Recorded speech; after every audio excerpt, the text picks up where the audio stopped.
I'm quoting directly here. You want Sleeping Joe to win. That's what he told me when he was president. And then, much to my surprise, he was persecuted for, well, allegedly using some Russian influence to rig his elections. That's, well, weird. As for the current election situation in the US, I think it's getting less and less civilized right now, and I would like to refrain from any comments in this regard. And I'm absolutely sure, and I think it's obvious to everyone, America's political system now cannot claim to be democratic in all senses of this word. Actually, your preference for Biden looks pretty weird to me personally, because back in 2011, Biden came to Moscow to talk you out of running for president. He told about this in his interview, in his talk with Russian opposition in Spasov House and the American Embassy. And Garry Kasparov told about this, that Biden came to Prime Minister Putin in 2011 to talk him out of running for president, threatening to stage another Arab Spring here in Moscow. Well, Biden wasn't obviously a big fan of yours, of you as a president, even back then. That's the historical truth, I think. See, I didn't pay much attention to that, obviously. I don't remember. Well, to him it was quite serious. It wasn't to you, right? Well, that's the sign of, well, intervening, tampering with elections. Well, as we said many times, and I said many times, we will not allow anyone to do that, to tamper with our elections. Well, going away from the subject of election battles, the escalation actually continues, and apparently both superpowers, Russia and the US, are playing what they call in America the chicken game. It's when chicken attack each other, and when guys in cars drive on a collision course, waiting for the other one to swerve first. And since nobody is going to swerve, does it mean collision is inevitable? Well, the US just announced it's not going to enter troops. Well, we know what American boots on the ground means in Russian territory. That would mean intervention, and this is how we're going to treat this. Even if they appear on the territory of Ukraine, that's what I said. And I think Biden is a representative of the traditional political school. Well, apart from Biden, there are lots of other specialists in the area of Russia and Russian-American relationships and strategic retention. Well, I don't think we're on a collision course. But, well, we are prepared for this. As I said many times, it's a matter of life and death to us. To them, it's a matter of improving their tactical position in the general world order and in Europe in particular. To them, it's about retaining their status among their allies. Well, it's important, of course, but not as important as it is to us. You said we are ready for that. Philosopher Alexander Dugin, a specialist in geopolitics, he directly calls for a nuclear war and basically prepares for it. And he said that the better we are prepared for it, the lower are the chances of the actual war. That's what he states. How can one be prepared to a nuclear war? Are we really prepared for one? Well, from the military and technical standpoint, yes, we are. Our nuclear assets are on permanent combat duty. Number two, and that's widely recognized. Our nuclear triad is more up-to-date and state-of-the-art than any other countries, because there are two of them, actually, ours and the American, and we are more advanced in this respect. Our nuclear assets are more modern, and that applies to carriers and to actual munitions. Experts know that. That doesn't mean we have to compete in the number of nuclear warheads. But the experts, specialists, and the military, they know that very well.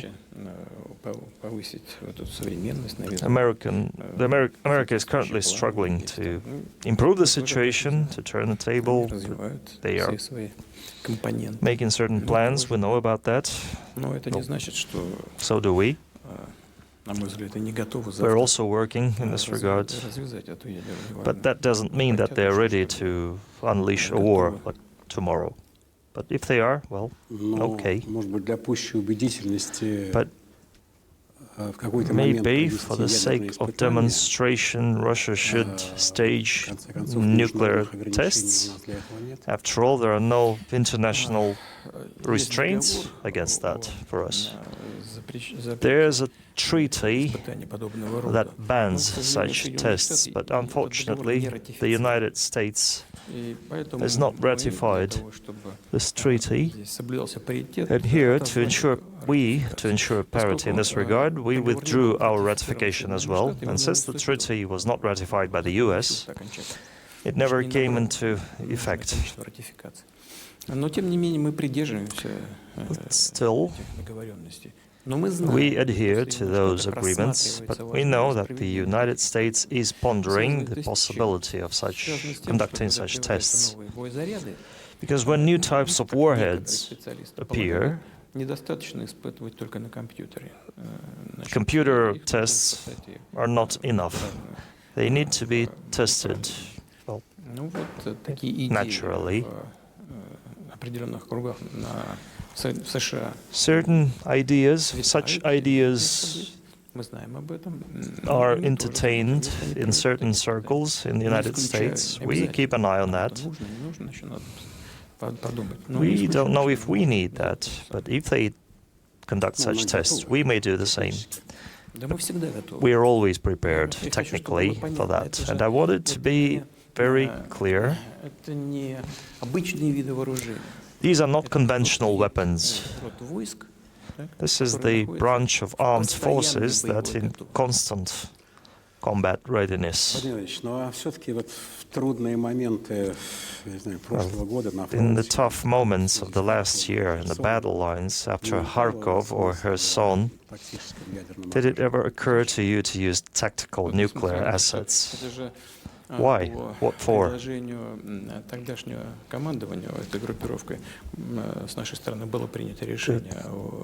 By proposition of the then command of our group of troops, the decision was made to pull out of Kherson, but that didn't mean the front line was crumbling.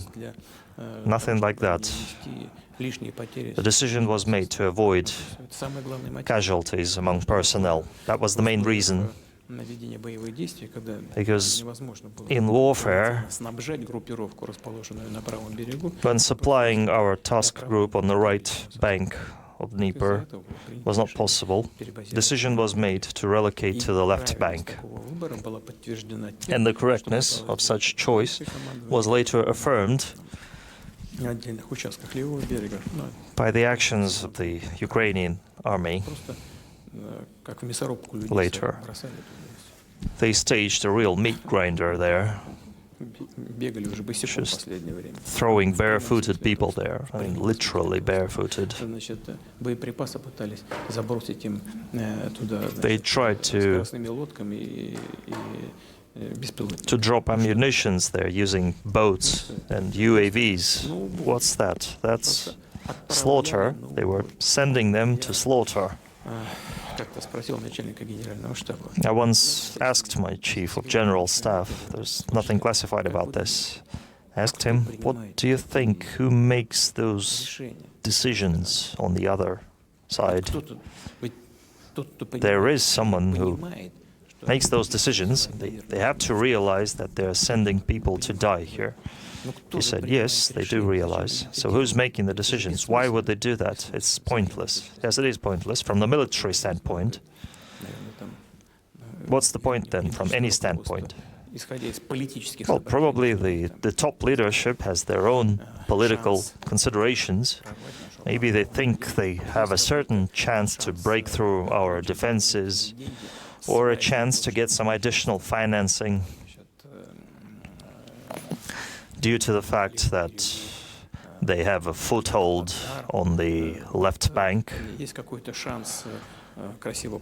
there is a chance to serve their position in the international arena. So they give an order.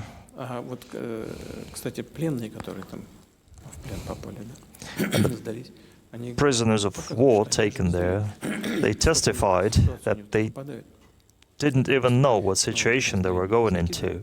There were units dropped there, and they had been told that the situation there is stable, go there and help out our guys, and they had no idea where they were going in, what they were going into. So what's the point of using mass destruction weapons there?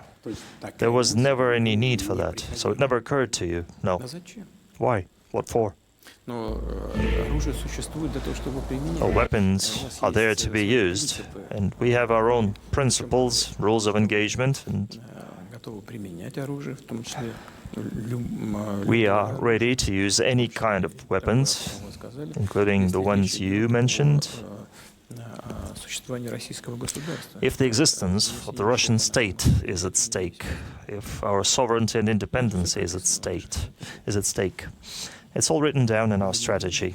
We haven't changed it. So,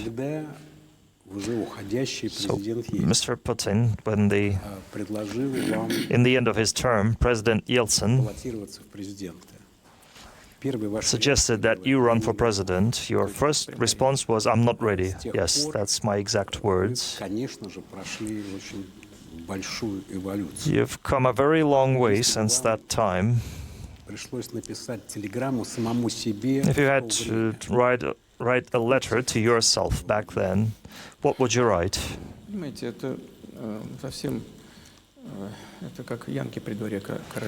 Well, it's like Yankee in King Arthur's court. It's impossible to answer. That question was asked in that time, in that historical and economic context that the country was in.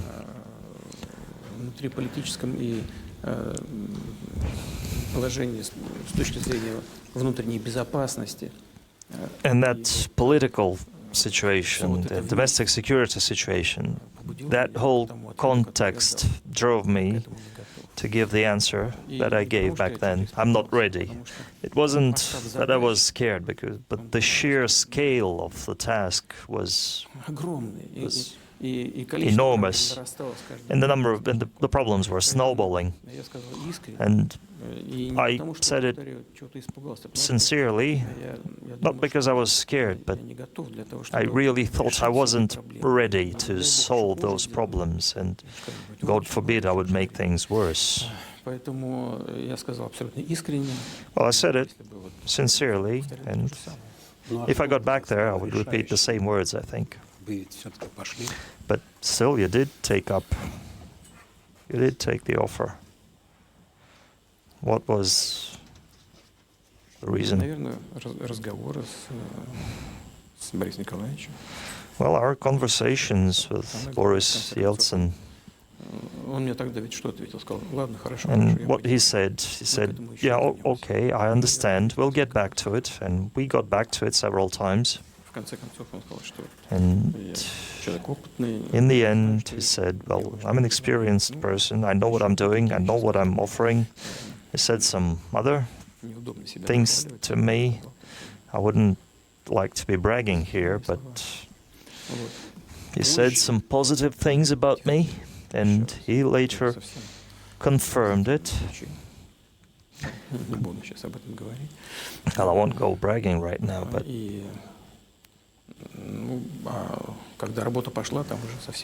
and when we started working, well, when things got underway, you just go thinking, you have to do right now. You have to do this right now, and this and this.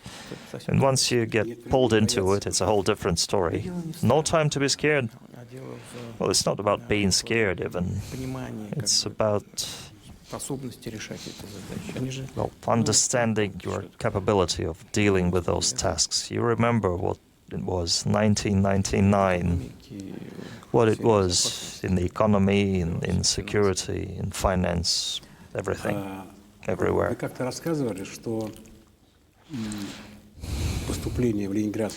You once told that entering the Leningrad State University, or preparing to enter the State University, was a pivotal moment for you. You had to go all in, realizing that either you do this and you pass the tests, you enter the university, and then I'm going to do the things we're going to do, and you knew back then that you were going to work in KGB, or you lose, and then things will be entirely different, and there will be no chances. Do you think Russia is in the same all-in situation right now? Well, first of all, I wasn't in a desperate situation back then. Well, of course, I wanted to work in state security, but entering the university, passing the entrance exams, no, it wasn't quite an all-in situation. I just came to the university and said, what do I do to enter? Well, the alternative was simple. Either I had to go to receive a higher education, preferably in law, or to go to the army and have at least 3 years of work experience. Well, if I hadn't made it to the university, I would have gone to the army. That would have been a longer way to my goals, but still, there would have been a way.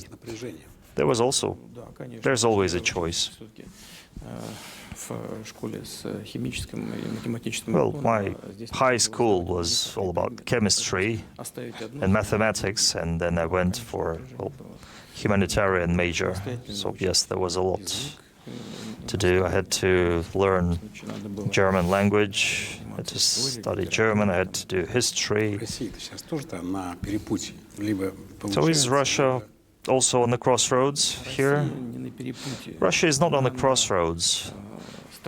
Russia is on its strategic development path, and it's not veering away from it.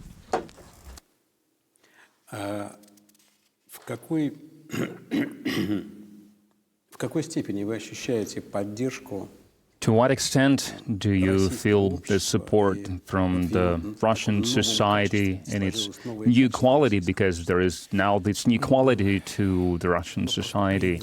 Well, it has always been there, now it's manifesting, and it's a very good thing that we are now letting this deep Russian society to manifest itself.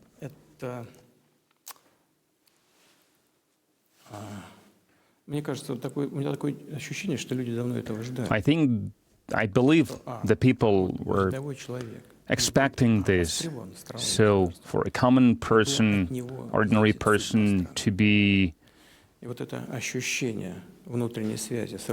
in demand with the state, to be dependent upon by the state. Now this understanding that the destiny of the country depends on you, especially in security, it brought the strength of the Russian peoples to the surface. Do you feed from this? Always. It's not even about feeding from this. The main thing that I see this request from the society, and I must be relevant to these requests, must be in line with these requests. But you're playing a key role not only in Russia, but globally as well, because billions of people see in you the hope for the global justice, for protecting human dignity, for protecting traditional values. So how does it feel to be under this kind of responsibility? Honestly, I do not really feel this. I just do my work in the interest of Russia, in the interest of our people. Yes, I understand what you're saying, and I can comment on this, but, you know,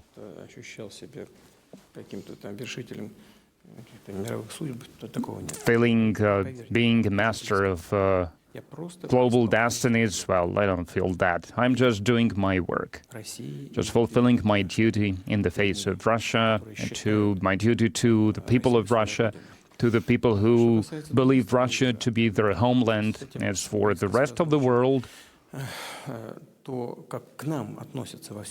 it has to do with the way we are treated. We are seen across the world. That's an interesting phenomenon, that's true. And here's what I would like to focus on. You're right in the sense that many people in the world, they are looking at what's happening in our country, what's happening in our struggle for our interests. And here is an important thing. Why is it happening? Not because we are formally a BRICS member or we have some traditional relations with Africa, which is also important as well. But the gist of it is different. The gist of it is that the so-called golden billion for centuries, for 500 years, they have practically lived off of other peoples. They were ripping apart these poor peoples, poor nations of Africa. They exploited Latin America. They exploited the countries of Asia.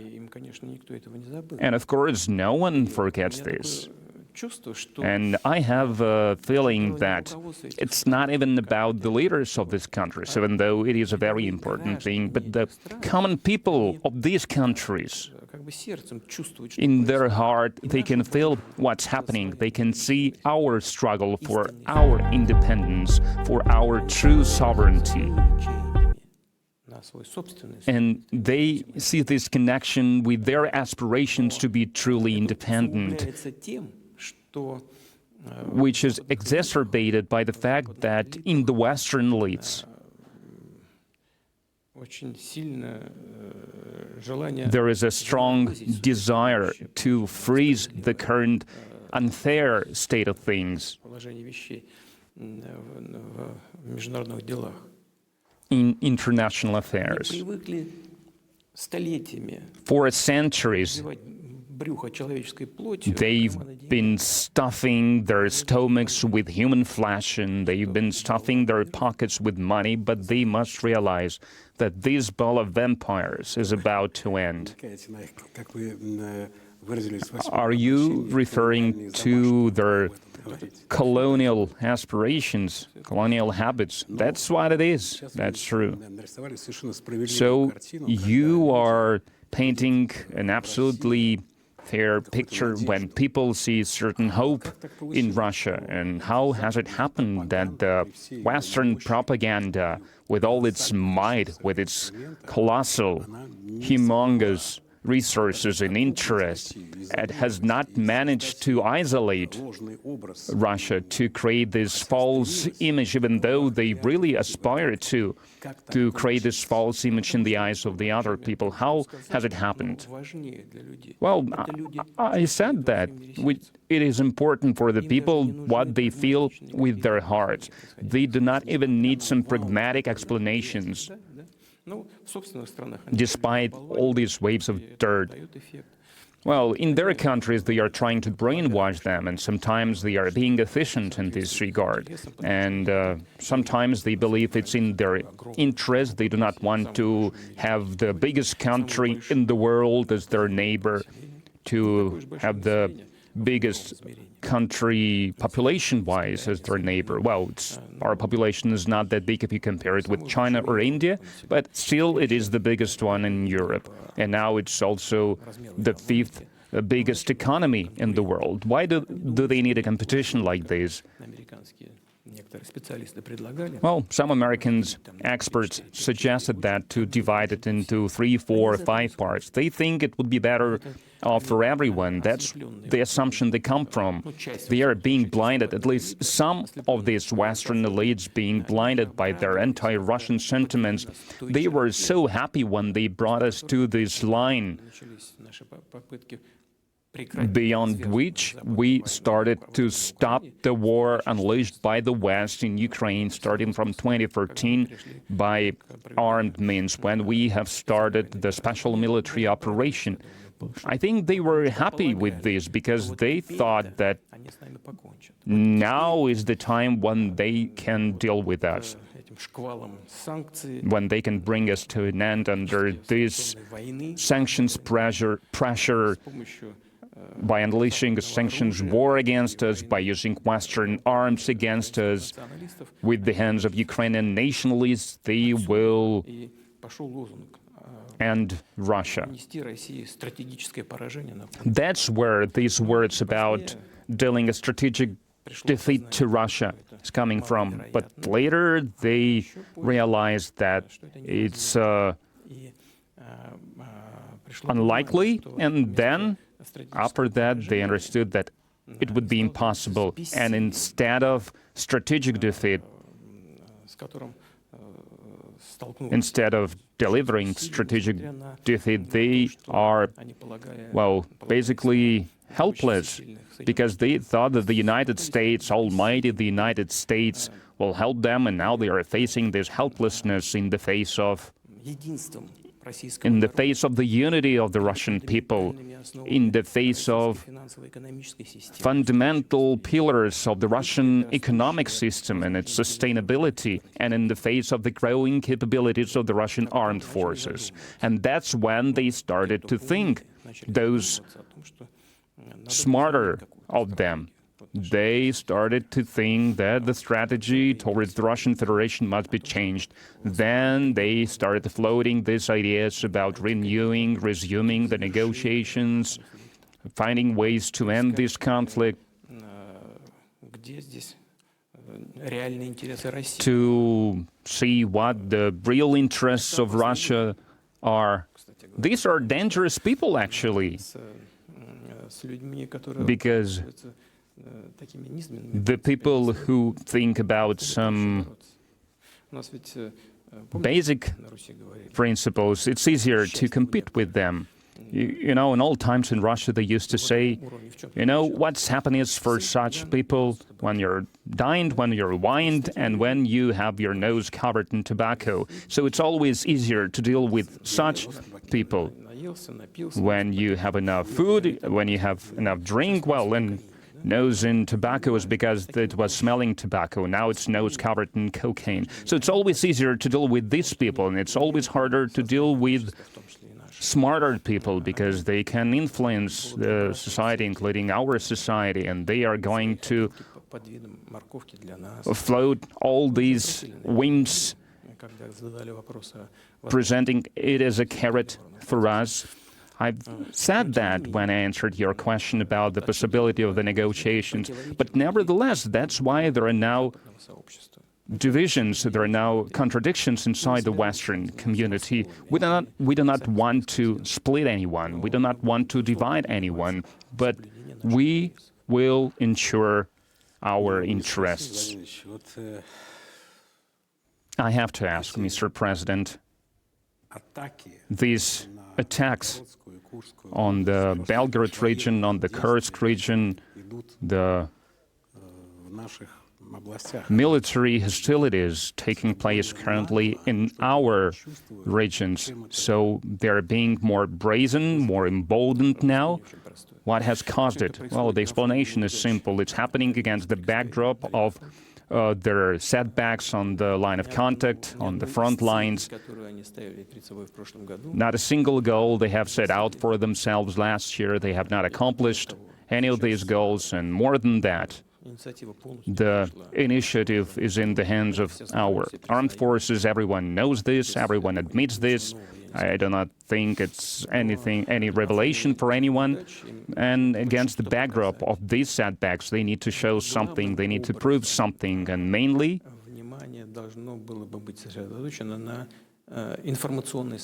they try to focus on information campaigns. So they try to attack the state border. First of all, they were using small reconnaissance sabotage groups.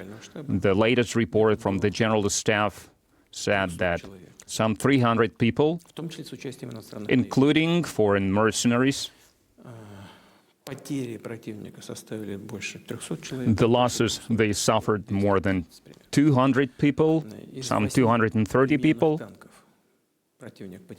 Out of 8 tanks they lost 7. Out of 9 armored vehicles, they lost 9, and some of them were American Bradleys. They were using other armored equipment, but mainly they were delivering troops using these vehicles, and then they were leaving right away. That what happened near the state border in the Belgrade region. And nevertheless, the main goal, I have no doubt in this regard, was, well, if not to prevent the presidential elections from happening in Russia, at least to interfere with holding the presidential election, with the expression of the people's will. Secondly, the information campaign, something that I've mentioned. And thirdly, if they succeeded somehow, they would have a chance, they would have a trump card in the potential future negotiations. For example, we are giving you back this and you're giving us back that. Well, as I said, those people who are happy when they're wined and dined and have their noses covered in certain substances, it's much easier to deal with them because they will continue with these actions at certain other parts of the state border, and we are prepared for this. You mentioned this episode when you saved children from the fire, and now we have grandchildren. What country do you want to leave your grandchildren with? At the first stage, we must accomplish everything we've announced during the address to the Federal Assembly a few days ago. We have great plans. They are absolutely concrete plans in the economy, in the social area, in support measures for maternity, for the families with children, support for the retirees. We do not speak a lot about this lately, but we have allocated necessary resources for this as well. It concerns indexing the retirement allowances and the long-term care for the people who require this care. And people of the older generations are those to whom we owe it that today we have a strong statehood. Clips. And remember, citizens, always subscribe. Hit the notification bell as well. And $19.95 plus shipping and handling will keep you out of hell.